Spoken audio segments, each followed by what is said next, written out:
And that's exactly what we're diving into today. This deep dive is all about exploring these really chilling firsthand experiences, people who actually ventured into these abandoned spaces. Right. We've gone through a lot of personal accounts, trying to pull out the most intense moments of fear, mystery, that deep unease. And the goal isn't just to tell the stories, is it? Yeah. Not just lay out the facts. No. We want to understand why. Yeah. Why do these encounters leave such a lasting mark? What does it maybe reveal about your own mind when you're faced with the unknown? How do these places trigger our biggest fears? That's the core of it. These aren't just spooky campfire tales. Definitely not. They're raw, real experiences that honestly challenge how we see things. Yeah. What's possible, what gets left behind, what might actually linger in the shadows after everyone's gone. We're looking at a whole range of encounters, too.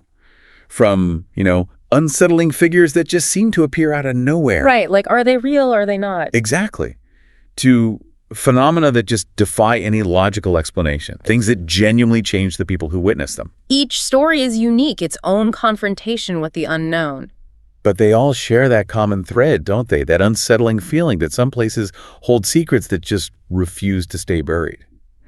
I'm really, really eager to get into these narratives with you, to kind of peel back the layers. There's this inherent curiosity, maybe even a bit of a thrill, in uncovering these forgotten histories, confronting these unsettling truths. There is. It's like stepping into someone else's shoes, feeling their fear, sharing that weird fascination. You, the listener, get to be the explorer through their eyes, walking through these places, but safely. From a distance. Yeah. And beyond just the scares, which are definitely there, these stories offer so much for psychological analysis. Yeah. They give us a window into how people behave under extreme stress, the complex psychology of fear itself, and honestly, our enduring fascination with the macabre. Yeah. It's almost primal. It really is. But we're looking at the nuances, those subtle shifts, the moments where, objective reality and what someone perceives just blur together. It gives real insight into how our minds process the truly inexplicable. The eerie encounter at the abandoned house. Okay,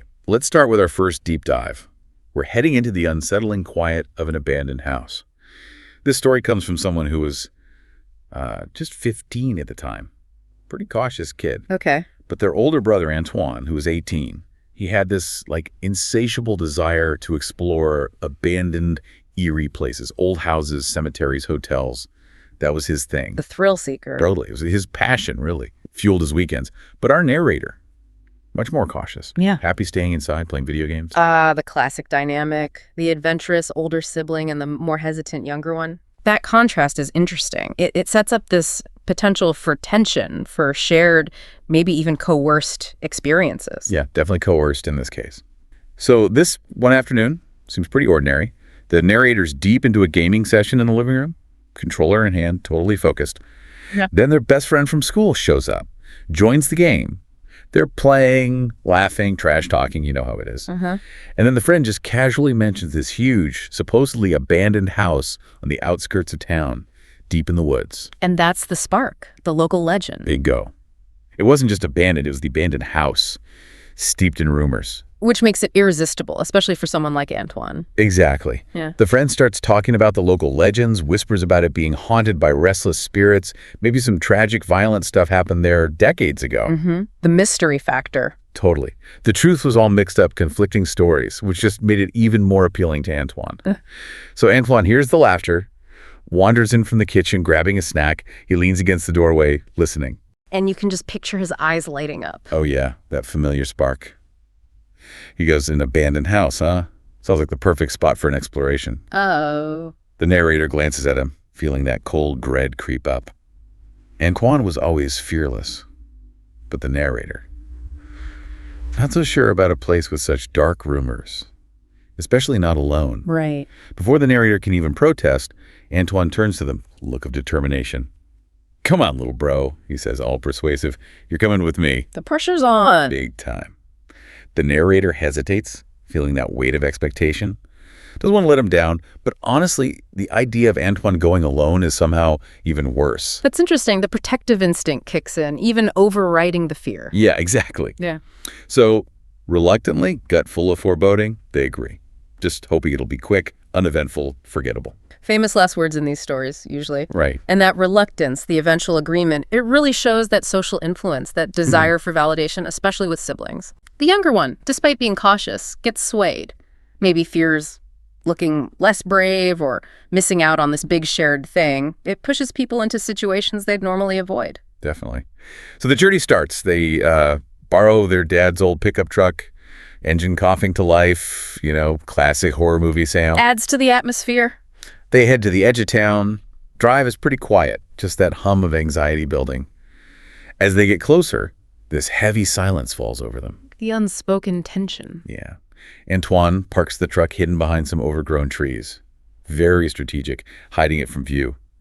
The house itself is still hidden by foliage, just this dark shape against the twilight sky. Concealing the truck, that's significant. They know they're doing something they shouldn't be. Oh, yeah. It shifts it from just exploring to, deliberate trespassing. Ups the stakes, their sense of vulnerability. It's forbidden now. Mm-hmm.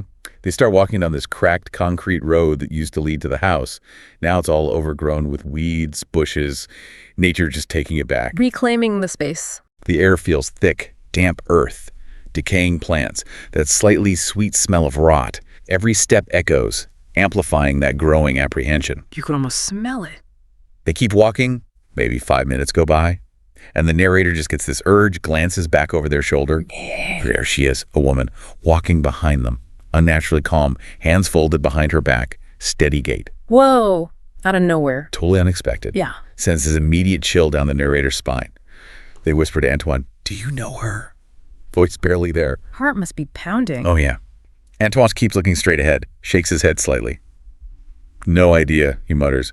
"Just stay calm. Don't freak out. It'll look suspicious." Good advice, maybe, but hard to follow. For sure. Narrator nods, but their heart's going crazy. That initial sighting, her calm demeanor in that desolate place, that's instant psychological unease. It is. It's not overtly threatening, but it's so wrong. The mind struggles to compute something so polite yet so out of place. That ambiguity is terrifying. That taps into something primal. She keeps walking right behind them, matching their pace, like she's deliberately following. Creepy. Her face is super pale, almost glowing in the fading light. And her smile. It's described as kind, but also unsettlingly hollow, like a void. Oh, that's a chilling description. Hollow smile. Then suddenly she speaks. Beautiful day, isn't it? Yeah. Soft voice, but it cuts through the quiet. Wow, just normal small talk. Seems like it. Antoine and the narrator exchange this quick, bewildered look. Fear is palpable between them. They manage a hushed yes in unison. What else can you say? Her smile widens just a little, and she keeps walking, slowly inching closer. Every time the narrator risks a glance back, she's nearer. Her presence feels more oppressive. The tension building. Yeah. Her eyes meet the narrator's for a second, and it feels like she's peering right into their soul, seeing past the fear. Ugh. That subtle, persistent approach. It's not aggressive, but it's deeply unsettling because it's so abnormal for the setting. It plays on that discomfort we have with interactions that are polite but just wrong. The slow approach, the eye contact, it amps up the sense of being targeted, somehow known by this entity. Then, just as abruptly, she makes this really peculiar announcement. "I have to go to bed now," she says. Calm as anything. Go to bed, out here. That's what Antoine echoes, totally bewildered. To bed here? His usual confidence is just gone. I bet. Without another word, the brothers just instinctively speed up, practically scrambling away from her. Antoine, even terrified, manages a strained, "Have a nice day, ma'am." Polite even in terror. Right. As they hurry off, tripping over themselves, the woman just calmly veers off the path, disappears into the dense woods, vanishes like smoke. Wow. No trace. None. Just heavy silence, their ragged breathing, and the sounds of the forest waking up. That phrase, "I have to go to bed now," it's so mundane, but in that context, utterly disorienting. Totally throws you off. It highlights her detachment from normal reality, or maybe suggests she exists in a different, terrifying one. And vanishing like that, it amps up the supernatural feel, shifts it from just weird to truly inexplicable, leaves them with no proof, just the chilling memory. So they keep walking, legs aching, heart still pounding, until the house finally looms into view. A main event. Yeah. And it's this hulking relic, shattered, grimy windows, ivy clinging like skeletal fingers, the grand facade just screaming neglect. That's the picture. Narrator gets another shiver, deep foreboding. But Antoine, Strangely, his excitement is almost buzzing in the air. Adrenaline junkie. Totally. Yeah. They find a broken window on the side, jagged glass. They carefully climb through, scraping their hands, little cuts, stinging reminder they're trespassing. The physical act of entry, the scraped hands, the description of the decay, it contrasts sharply with the ethereal woman they just met. Good point. The house itself becomes a character here. Silent, menacing, absorbing all those years of neglect, untold stories. The sensory details ground it, make what happens next feel more real. Inside, it's like a time capsule, but decaying. Dust everywhere, thick shroud, furniture still in place, covered. Torn curtains flutter like ghostly banners. You can almost feel that stillness. The air is heavy, thick with mildew, rot. That smell just clings to you. The living room looks like the occupants just stepped out for a second and never came back. Eerily intact. Frozen in time. They move cautiously, flashlights cutting through the dark, casting these long, dancing shadows on the faded, peeling wallpaper, empty picture frames. Every creak of the old house just amplifies the unease. Every sound feels deliberate. In the kitchen, the fridge is open, contents spoiled, fossilized. The stench is unbearable, makes them gag. Yeah. But morbid curiosity keeps them going. Gotta see what else is there. It's so clear something abrupt happened here. No belongings moved, no valuables taken, just stopped. Time itself stopped inside those walls. That frozen in time aspect is so significant. It creates this powerful sense of lingering presence. It's just something unnatural happened. And the density of those sensory details, the dust, mildew, rot, the stench, it immerses you, the listener, making the terrifying stuff feel more visceral. It primes you to expect more than just emptiness. Next, they head up the creaky stairs. Second floor. Flashlights reveal more rooms frozen in time, old clothes hanging, personal items scattered. Hints of lives interrupted. The whole floor is wrapped in this deep silence, except for a distant, rhythmic dripping sound. Water somewhere. A mournful pulse. At the end of the shadowy hallway, one door is slightly ajar, leading to a bedroom. Okay. Antoine pushes it open. Soft groan from the hinges. Spacious room. Big double bed, antique chest of drawers, all covered in dust. More decay. Beds unmade. Sheets tangled, stained with something. Old photos on the dresser, faces faded to blurs, forgotten trinkets. It all adds this heavy, haunting weight to the room. Those personal items, the bed, photos, trinkets, they humanize the space, don't they? They really do. Makes the sudden departure feel even more poignant, more unsettling. Suggests lives cut short, maybe tragically. It sets the stage for a more intimate, disturbing encounter with whatever's lingering there. Turns the house into this memorial of unresolved history. And then the silence shatters. Right when you're looking around the room, this sudden, loud thump echoes from somewhere further upstairs, reverberates through the whole house. Whoa, jump scare territory. They freeze, hearts racing, eyes darting everywhere. Sounds like something heavy fell, or maybe was deliberately moved. Too heavy, too distinct to be just the house settling. No way. Antoine tries to play it cool. It's probably just the house, he whispers, but his voice is thin, betrays the fear. Yeah, you can always tell. Despite his words, they decide, silently, they have to investigate. Drawn towards it, they head back towards the stairs. Morbid curiosity wins again. Reaching the top, the only unexplored area is this small hallway. More closed doors, but one at the far end is wide open. Just blackness. Heavy sense of foreboding washes over them. Air feels colder as they approach, like noticeably colder. Creeping, unnatural chill coming from that open doorway. Classic. Inside the room, it's super dark, just faint light filtering through a grime-covered window. The sudden shift from an unseen presence outside to a loud physical sound inside really ramps up the tension. It does. And Antoine's attempt to rationalize it, probably just the house, that just highlights how scared they really are. The mind grasping for logic. And the air getting colder, textbook supernatural trope, signals something's about to happen. As their eyes adjust to the gloom, they see it. The silhouette of a woman standing near the bed. Oh. It's her. The same woman from the path. Oh my God. Same unchanged smile, hands folded behind her back, and her eyes, piercing right through them, seeing everything. Then she speaks again.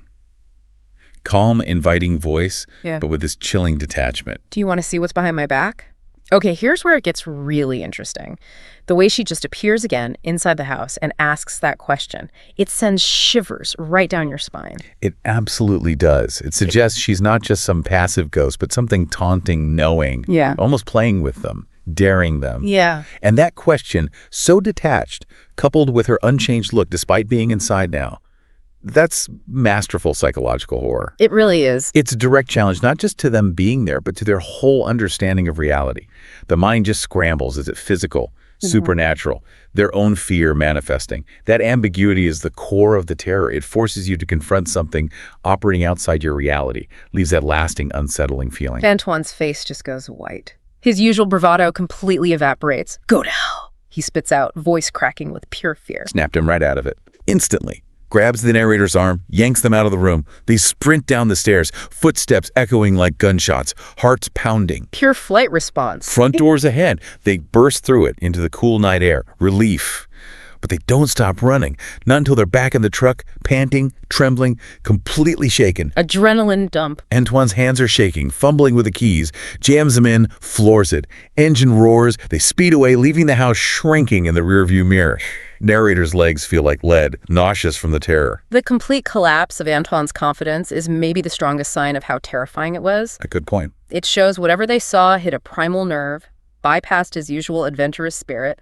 That desperate sprint, pure survival instinct, overwhelms everything else. Shows how even the brave crumble when faced with the truly inexplicable. As they drive, engine roaring, hearts still racing, they can't stop talking, trying to make sense of it. Was she a ghost? A spirit bound there? Or something else? A manifestation of the house's dark history? So many questions. And the biggest one, just hanging there. What was behind her back? Yeah, the ultimate unanswered question. They exchange these uneasy looks, the weight of it all pressing down. They both know, deep down, they'll probably never find out the truth about her or the house's secrets. Some things are unknowable. All they know is some places are best left alone. Some mysteries should stay unsolved. As the house fades into the darkness, this lingering dread stays with them. Shadows whispering, wind carrying echoes of laughter, sorrow. Reminders that some encounters leave scars that never really heal, etched onto your memory forever. That lingering uncertainty, the lack of closure, that's the lasting impact. The mind needs an explanation, but these experiences deny it. Right. The ambiguity lets the fear fester, become this chronic wound, those scars that never fully heal. It taps into our fundamental discomfort with the unexplained, forces us to confront the limits of our understanding, leaves a permanent psychological mark. The grim secrets of the farmhouse basement. All right, moving on from that eerie house encounter, we're shifting now to the grim secrets hitting deep within a farmhouse basement. Okay, different setting, same theme of hidden darkness. Exactly. This story comes from Marcus. He grew up in small-town Iowa. Endless cornfields, cows, scattered old farmhouses. Pretty simple, quiet life. The kind of quiet that can breed a need for excitement. That's exactly it. For a teenager like Marcus, there wasn't much else to do. So his thrill, exploring abandoned houses, creepy spots around town, he was drawn to places where life just stopped, especially if there were dark stories attached. That backstory is important. His rural upbringing, the monotony, it fueled that curiosity, conditioned him to seek out these places. It's a common driver for urban explorers escaping the mundane, confronting the extraordinary. Yeah. So after years of cornfields and cows, Marcus turns 19, decides he needs a change. Can't take the quiet anymore. That's that city energy. Right. Packs his bags, moves to the city to live with his aunts, gets a job at a local shop, and pretty soon he starts doing his usual thing. Asking about spooky places. You got it. Asking coworkers about local legends, haunted buildings, creepy histories. He just had this hunger for the macabre. Never lost that core interest. Nope. And one story kept coming up, a really chilling one from the 1980s, about a woman who caught her husband cheating. Oh boy. Human tragedy. Time. Story goes, she just snapped, shot him in his sleep, then hung herself from a tree in the backyard. Rem. But the detail that really gripped Marcus, the rumor, was that the crime scene inside was barely touched afterwards. Police took the bodies, obviously, but supposedly left the bloodstains on the walls, the floors. Obviously, that's horrifying. Fragments of their lives, their tragedy, just frozen in time. A permanent, gruesome reminder. The house had been abandoned for decades by then, history rotting inside. Wow. This wasn't some distant ghost story. This was local horror, minutes from his work. His curiosity just exploded. But even Marcus wasn't going in there alone. Smart move. He texts his 3 best friends from back home, the guys he used to explore with. They're instantly hooked. Plan made. Check it out that Friday night. Confront the farmhouse secrets. That urban legend is incredibly potent because it's rooted in real human violence, not just ethereal ghosts. It feels more grounded somehow. And the details about the untouched scene, the bloodstains. It adds this raw, visceral layer of grim realism. It suggests a deep trauma imprinted on the place itself. Residual energy from intense emotion and violence amplifies the psychological terror for anyone daring to go in. So Friday night arrives. The house is exactly what you'd picture. Small, white farmhouse, paint peeling, mostly hidden by overgrown weeds. Blending in, almost hiding. They huddle in the shadows, feeling like trespassers just looking at it. Windows are grimy, broken in places, glass glinting in the moonlight. The faded paint makes it look gray, ghostly. Setting the scene perfectly. After some searching, Jeremy, the skinniest friend, finds an unlocked window. Small one. He manages to wiggle through, unlocks the back door for the others. They're in. The act of sneaking in, squeezing through, heightens that sense of forbidden access, violating the space. Definitely. And the description, gray and moonlight, almost camouflaged, gives it this subtle menace, like the house wants to stay hidden, guarding its secrets. Adds to that feeling of active malevolence. The second Marcus steps inside, bam, instant chill up his arms. Hair standing on end, like the house itself is holding its breath. That oppressive silence. Living room is frozen in time, dishes in the sink, old food boxes and cabinets, dust everywhere. Wallpaper, once white, now this sickly yellowish brown, stained with smoke and something else. Dark streaks crawling along the walls. Something else. Never good. Marcus felt instantly repulsed. No intention of getting closer to find out what those stains were. Just this eerie, deep sense of decay. Life abruptly ceased. Echoes left behind. Those sensory details are crucial. The hair raising, the house holding its breath, the sickly wallpaper, those undefined dark streaks. It evokes disgust, unease, suggests something malevolent left behind beyond just abandonment. So they split up. Jeremy and Adam head upstairs. David and Marcus, they take the basement. Splitting up. Classic horror move. Increases the vulnerability. Totally. They have to search for the stairs in the dark, hands sweeping the walls, find them. Steps creak so loudly, Marcus is sure the whole house heard. Echoing. Down into the darkness. Basement feels like a cave. Dark, dangling, dusty light bulbs, unused for years. Space is divided. Yep. Main area and a smaller storage room. Okay. And it's in that storage room, deeper in shadow, that things get really disturbing. Here we go. The descent into the basement, the cave-like description. It plunges them into a more primal, claustrophobic setting. Perfect setup for a disturbing discovery. Maximizes the impact. Painted on the concrete floor, in faded, almost clotted red, a massive pentagram. Oh, wow. Okay. Didn't expect that. Old shelves line the damp walls filled with jars, preserved animal parts floating in murky liquids. No. Seriously? Yeah. Half-melted black candles at each point of the pentagram, wax like solidified tears, suggests recent use, and crude upside-down crosses dangling from the ceiling. This is way beyond a typical haunting. The air is thick with mildew, plus this faint metallic tang Marcus couldn't place. The stench makes his stomach twist. Nausea. I can almost smell it. Horrible. He and David just exchange this horrified, wide-eyed look, totally freaked out. Primal fear kicks in. Marcus gets this chilling feeling. Someone used this place for way more than storage. You think? He didn't know much about witchcraft or Satanism back then, but even he knew, gut-wrenching certainty they weren't supposed to be there, stumbled onto something deeply profane. Okay, let's unpack this. The detail about the pentagram and animal parts truly sets this one apart. This isn't just residual energy. It feels like active, darker forces. And then the TV reflection later. That's next level. Absolutely. If we connect this to the bigger picture, discovering that occult scene fundamentally shifts the fear. It's not passive haunting anymore. It's concrete evidence of deliberate disturbing practices. Right. That discovery acts as a powerful primer for their minds. Makes them susceptible to interpreting everything that follows, like the breaking glass, through this lens of malevolent, intentional horror. Their narrative is instantly shaped by those symbols, turns a potential natural event into a perceived supernatural attack. The psychological terror skyrockets because of the meaning they assign to it. Human transgression, dark forces invoked. Suddenly, CRS, deafening sound of shattering glass from upstairs, followed by a loud thud. Marcus and David freeze, stare at each other in horror. Adrenaline spike. Sprint back up the stairs, footsteps echoing in the silence after the crash. Reach the living room, chaos. Jeremy's standing rigid in front of the TV, gripping a baseball bat, white knuckles. Wow. He smashed the screen to pieces, glass glittering everywhere. Jeremy, what the hell? Marcus yells, voice shaky. Yeah, what is he doing? But Jeremy's just motionless, face pale, eyes wide and vacant, staring fixedly at the dark window behind Marcus. Mouth open, no sound. He's paralyzed. Marcus glances back, expecting a prank.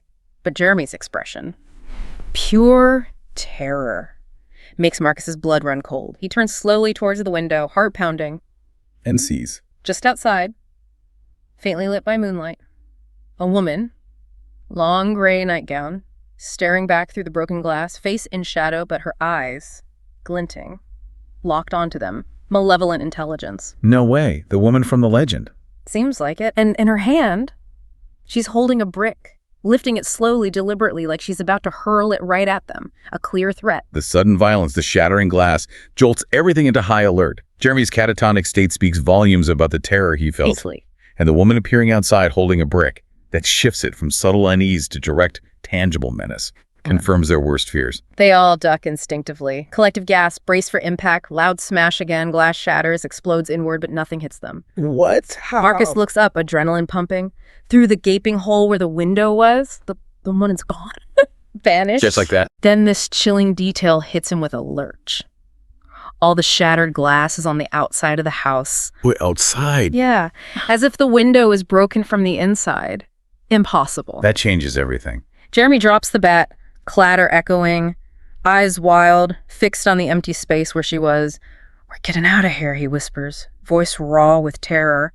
That's all they need to hear. That detail, the glass breaking from the inside, that's crucial. Elevates it beyond physical threat to something deeply supernatural, unsettling. Yeah. It implies an internal force, something within the house, not just an outside attacker. Blurs the lines between physical and supernatural. Combined with Jeremy's later story about the reflection, suggests a manipulative entity capable of bending reality, or at least their perception of it.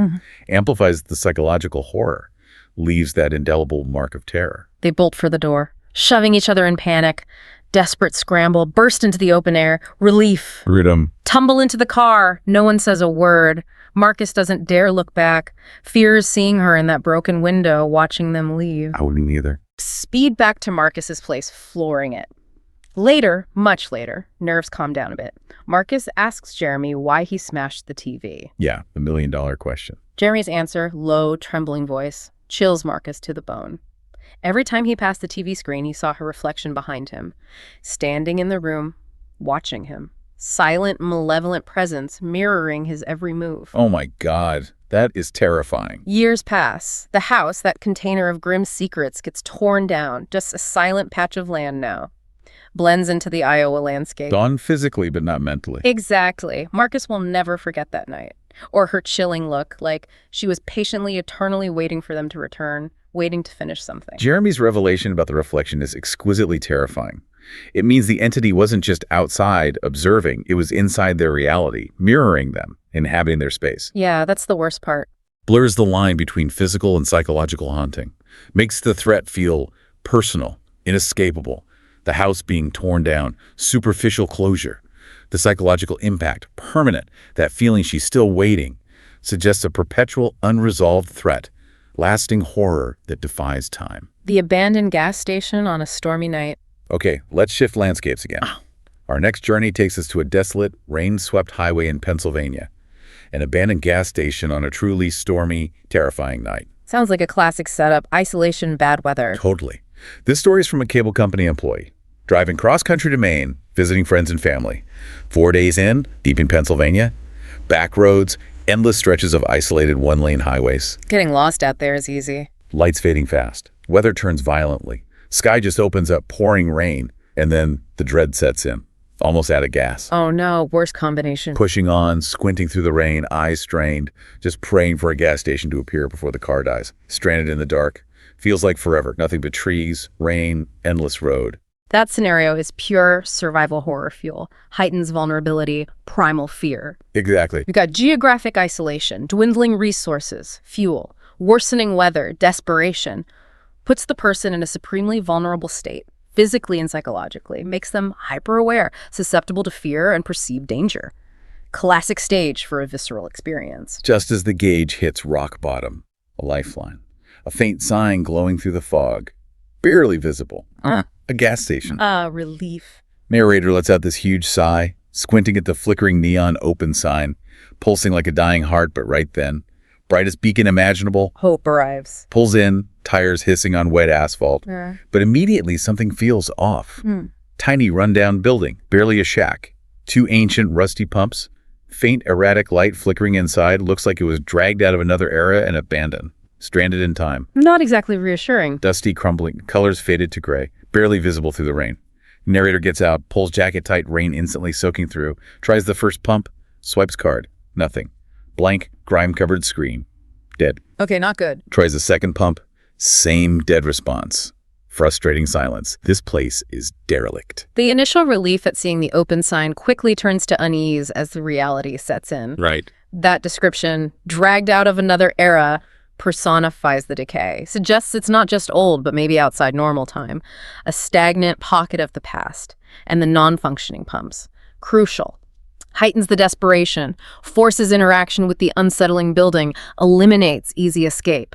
Pushes them deeper into the nightmare. Narrator glances at the station building. Desperate hope maybe someone's inside who can help. Sees that faint, erratic light flickering within. Where's a shot, maybe? Figures it's the only chance.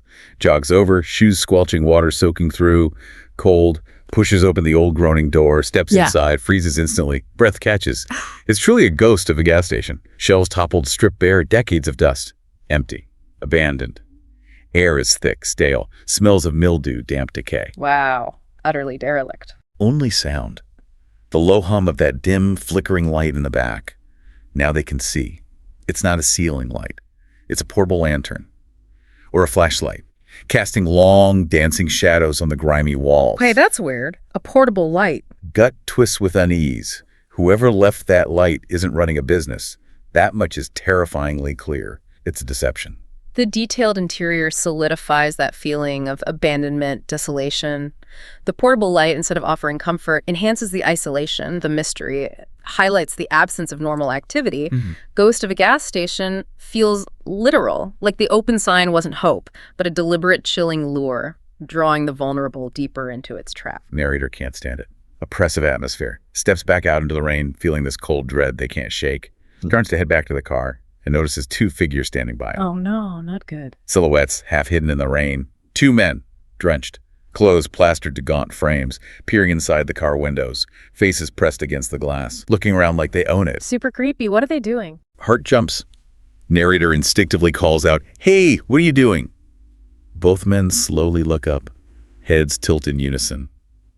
Say nothing. Silent treatment. Even worse. They look disheveled, almost sickly. Gaunt faces, hollow eyes. Empty, glinting weirdly in the dim light. Narrator takes a hesitant step, mind racing. Who are these guys? Uncanny Valley territory. Then their gaze shifts, drifts past the narrator back towards the station.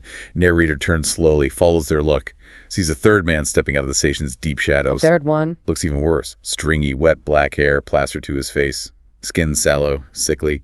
And his stare, chilling, unblinking intensity, makes the narrator's skin crawl. Primal fear. The silence of these figures, their sickly look, hollow eyes, signals they're not ordinary. Classic Uncanny Valley human, but unsettlingly off. Totally. Their collective gaze shifting to the third, even more grotesque man, creates intense dread. Like the narrator stumbled into a hidden predatory trap, became the prey, shifts it from just odd to overt, terrifying threat. Narrator barely processes it before the third man just sprints toward them. Sudden burst of speed. Oh God, attack. Instincts kick in. Pure survival mode. Yeah. Bolts for the car, flings himself into the driver's seat, slams the door, thud echoes. Lock it, lock it. Fumbling frantically with the keys, fingers clumsy with terror. Man reaches the car, face contorted, yanks the door handle, rattling it violently like he'll rip it off. Terrifying. His other hand holds something, glint of metal, a knife. Narrator sees it with sickening horror. He raises it, drags it across the driver's side window. Chilling, grating sound, sends ice through their bones. Adrenaline surge, throws car into reverse, floors it. Man still clawing at the door, leaving this deep scratch down the side. Tires finally catch wet pavement. Speeds backward, tearing out of that cursed station, engine screaming. This moment, the sudden escalation to physical threat, pure survival instinct takes over. Fight or flight. Fumbling keys, rattling door, glint of the knife, the scraping sound, visceral sensory details. Creates immediate danger, desperation for the listener, immersive terror, masterclass in building tension through direct menace. Hands shaking uncontrollably, driving away, fishtailing slightly, eyes darting to the rearview mirror. Gas station vanishes into rain and fog. Figures gone, like they were never there. Vanished again. Keeps driving, heart pounding irregularly, until, inevitably, Car sputters, dies, out of gas. Of course, stranded again, but hopefully safer now. Manages to find a sliver of cell service, miracle, calls roadside assistance, waits, shivering in the cold, adrenaline drains, replaced by exhaustion, the weight of what happened. The crash after the rush. Steps out to check the damage. And there it is, long, deep, jagged scratch down the door, where the man tried to pry his way in. Fistical mark, terrifying memento. Proof. Later, police arrive, totally baffled. Station's been abandoned over a decade. Never had reports of lurkers, let alone an attack like this. Confirms the weirdness. But the narrator can't shake the memory. Those three soaked, gaunt figures. Hollow eyes, like they'd been waiting for someone, anyone, to stumble into their trap. To this day, wonders, who or what were they? What would happen if they'd gotten the door open? The police confirming it was abandoned for a decade, no prior incidents. That deepens the mystery, underscores the supernatural or inexplicable nature, removes rational explanations. Right. And that physical scratch on the car, tangible reminder of an intangible threat, makes the terror undeniably real for the narrator, even if it defies logic for the authorities. A physical scar from an unexplainable trauma. The unseen presence in the abandoned school.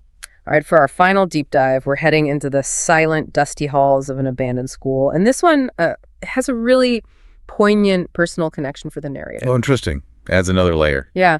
Since they were a kid, they've had this deep fascination with abandoned places, something magical, almost sacred about stepping into an old building, once vibrant, full of people, laughter, maybe sorrow too. Feeling the history. Exactly, like stepping back in time. Imagines the walls holding memories, echoes of lives lived, untold stories imprinted on the structure. A poetic way of looking at it. Their best friend, Adam, shared this fascination.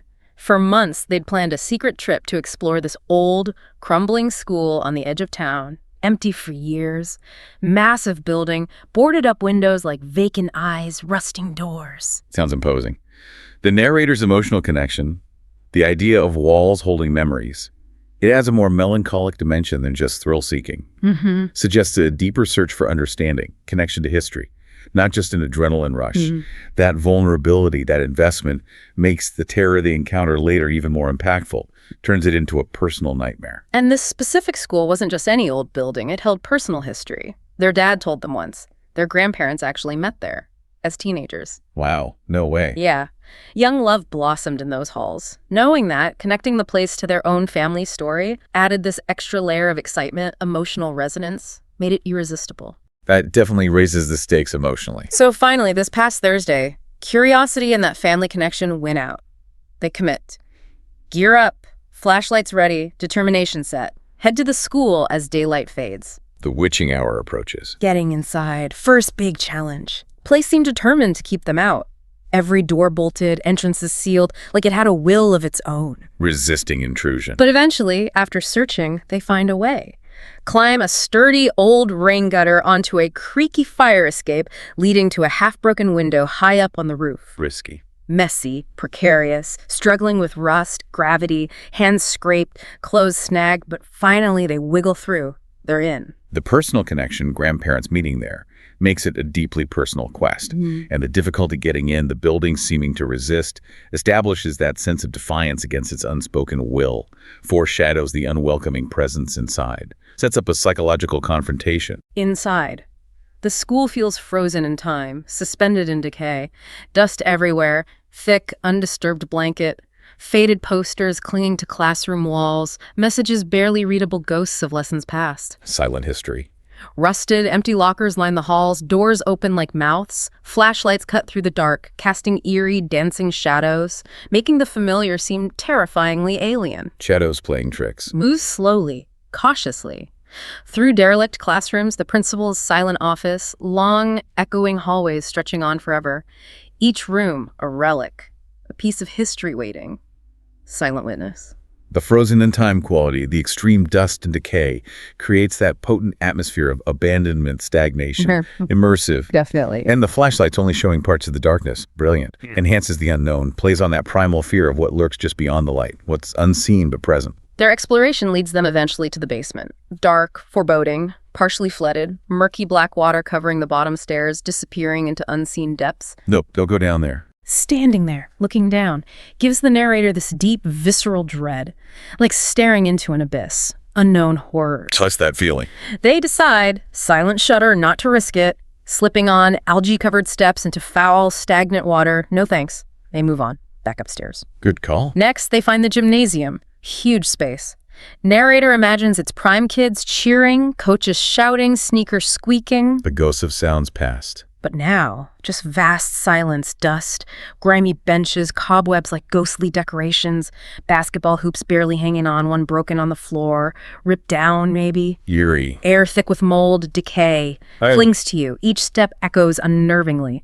Floor feels like it could give way any second. The silence is so complete, so heavy you can almost feel it pressing down, suffocating. The basement as an abyss taps into fears of unknown depths, contamination. The gym, once vibrant, now desolate, amplifies the sense of loss, lingering echoes. That contrast primes their minds and yours for an auditory manifestation. Perfect setup for the sounds to come. Just as they're about to leave the gym, minds heavy. They both stop dead. Unspoken understanding. There's a sound. What kind of sound? Faint, almost imperceptible, but unmistakable. Footsteps. Echoing through the silent building. Oh, chills. Slow, deliberate, paced. Each step distinct, like someone walking with purpose through the empty halls. Then they stop. Listening. Abrupt stop, even more terrifying. Like whatever it is listening for them. Icy chill down the narrator's spine, looks at Adam, eyes wide with terror, mirroring his own. Hearts pound, frantic rhythm. Shared fear. Weirdest part, only one set of footsteps. Singular. Somehow makes it infinitely scarier, more personal. Yeah, a group could be other kids. Yeah. One person, much stranger. If it was a group, maybe they could rationalize it. Other explorers. But one person. Walking alone in this derelict building, dead of night, calmly, deliberately, defies logic, unsettles them completely. Okay. Then the footsteps start again. Louder this time, resonating, heading directly towards their only way out. Oh no, coming for them. They freeze, barely breathing, lungs burning, paralyzed, steps getting closer, not hurried, not nervous, calm. Composed, like they know the narrator and Adam are there and have all the time in the world to find them. To corner them, to corner you. Here's where it gets really interesting. The fact that your grandparents met there adds such a poignant layer to the terror. It's not just a random building, it's personal history turning into a nightmare. That personal connection absolutely intensifies everything. And what's fascinating here is the sheer atmospheric buildup, the ambiguity of the threat. The footsteps, unseen but undeniably present, tap into a primal fear. The horror of the unseen, the implied, often far worse than anything you actually see. It really is. This experience perfectly shows how much of our fear is about what's implied, what's unseen. The singular footsteps, psychologically key, suggest targeted, solitary, purposeful pursuit, much more unnerving than chaos. The slow pace, the stopping, the renewed approach, it's like psychological torture, building and releasing tension, makes each subsequent sound burst even more terrifying. It's manipulating their hearing to induce pure dread, leading to that flight response. After what feels like forever, holding their breath, footsteps suddenly start again. Adam and narrator exchange a quick look. Silent agreement. Time to go. Get out now. Tiptoe out of the gym, sneakers soft on the dusty floor. Hallway stretches ahead, empty, silent. But narrator expects a shadow to move any second. Constant vigilance. Hurry towards the stairs to the roof, hoping the exit is clear. Just as they reach the stairwell, bam! Sudden terrifying crescendo. Frantic burst of footsteps, running fast, straight toward them from down the hall. Run! Heart leaps into throat, whips flashlight around. Nothing. Just dim light through boarded windows. Can't see anyone. Just the terrifying sound. Footsteps echoing closer, closer, filling the hall like a racing, panicked heartbeat. Soundtrack to their terror. Pure auditory nightmare. Go, go, go, narrator whispers harshly to Adam, who's lagging, paralyzed by fear. Voice thin, reedy, pure panic. They bolt up the stairs, feet barely touching steps, scrambling upward, desperate flight, can feel the unseen footsteps closing in behind. Echo louder, more insistent with every gasp. The shift from deliberate steps to a frantic burst ramps up the intensity, the urgency. Terror amplified because it's unseen, yet so audibly present. Totally. Creates this powerful auditory hallucination of being hunted, triggers primal flight, pure sensation of being prey. The mind fills in the blanks of the unseen pursuer. Terrifying. By the fourth floor, lungs burning, muscles screaming, footsteps stop again, mysteriously as they began. Playing with them. They pause, gasping, trembling, listening intently. Nothing. Just that profound, heavy silence again. Pressing down. Blind games. Hands shaking uncontrollably, grab the window frame. Cold, slick metal. Scramble out onto the roof. Wind, rain on their faces, momentary relief. Almost out. Climb back down the drain pipe feels twice as long. Hands slipping on damp metal. Desperate scramble to the ground. Feet hit ground, they run. Don't stop. Don't look back. Raw terror propelling them. Put distance between them and that place, until the school's dark silhouette shrinks behind them. Adrenaline crash coming soon. Only then, shuddering breath, they dare turn and look. Building looms in shadows. Silent, foreboding. No sign of anyone, no movement, nothing. Chilling emptiness. Walk home in heavy silence, don't talk about it. Too fresh, too raw. Narrator can tell Adam is just as shaken. Mind keeps replaying those footsteps. Steady rhythm, then frantic burst, following them, hunting them, predator tracking prey. The intermittent pauses in the footsteps. That's cruel psychological torture. Builds, releases tension, makes each burst scarier, catches them off guard. Exactly. And the complete silence outside afterwards. Equally unnerving. Like the entity retreated, goal achieved. Instill terror, ensure they never return. Shows the power of absence can be as terrifying as presence. Proves it wasn't random. It was a targeted expulsion. In the days, weeks after, narrator tries to rationalize. Just other kids messing with them. Overactive imagination in a creepy place. The mind trying to cope. But deep down, logic doesn't touch it. New with chilling certainty. Something else there. Something that didn't want us in that building. The gut feeling. Since then, narrator's passed the school a few times, can't look directly at it. Gaze averts automatically. Head down, quicken pace. Involuntary response. Feels that strange, persistent prickling on the back of their neck, like unseen eyes watching them from those dark, boarded-up windows. Perpetual surveillance. Lingering trauma. Whatever they encountered, its message was clear. We were not welcome, and it wanted us gone, and it got what it wanted. They never went back. Message received. Loud and clear. Permanently. That internal struggle, rational explanation versus visceral conviction, is core to these stories. The lasting physical sensation, the prickling neck, the avoidance behavior, highlights the deep psychological scar. That certainty something else was there, that it got what it wanted, transcends mere fear, implies a profound shift in their worldview. Some boundaries shouldn't be crossed. Some messages, though unseen, are undeniably clear, terrifyingly permanent. Outro. Wow. Wow. What an incredible series of experiences we've just walked through together. It's really powerful accounts. From those mysterious, unnervingly polite figures in crumbling homes, to the grim, really visceral discoveries in farmhouse basements, and those chilling, unexplained things happening at abandoned gas stations, schools. They're just incredible stories, aren't they? They truly are. They reinforce that unsettling idea, don't they? That these places left behind by time hold secrets.